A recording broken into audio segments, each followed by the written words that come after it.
Quick handheld. As you can see, everything is out except for the trailing arm now. And I'm using a 2x4 to kind of hold the trailing arm up for me. You could use a jack too. And all that's left, and I say this in jest, but all that's left is to get this nut off. This cotter pin has probably corroded into the bolt. I'll probably have to drill it out, but we'll see. We'll see what I can do with that. And then, of course, on the other side, we have our bolt. So I'm going to work on getting this out next.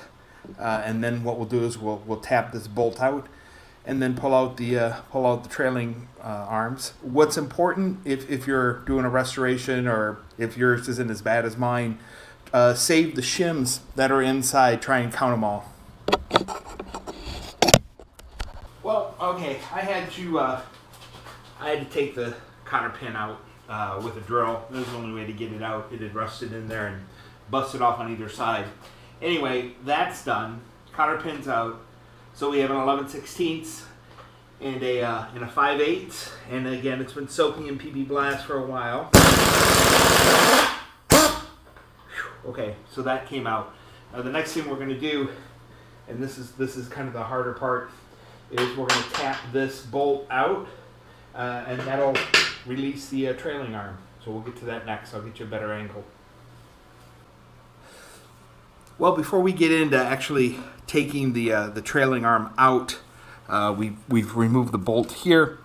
These are the shims that I was speaking of earlier. When you pull this out, you want to count how many shims you have in here and keep track of them. So when you put it all back together, you can use the same amount. That's the thinking, at least.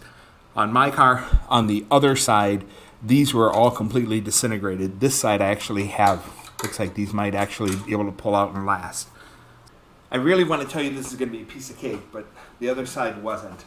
So, trailing arm, bolts are removed, and I'm ready to pull this thing out and try and wheel it.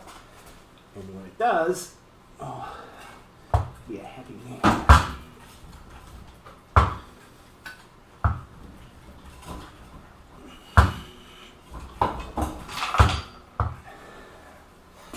Alright, let's try something else. Okay, one thing I'm finding is I loosened up these shims. They were frozen in there. Pounding them a couple of times kind of loosens things up. So let's try and wiggle this thing out again. See if I have any more luck with it.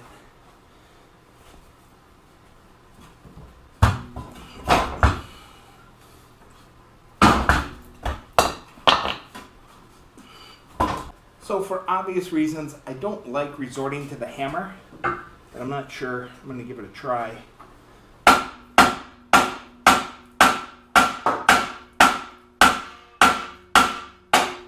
Yeah.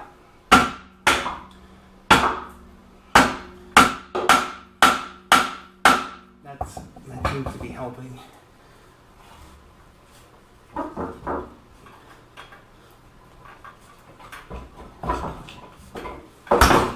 There it is.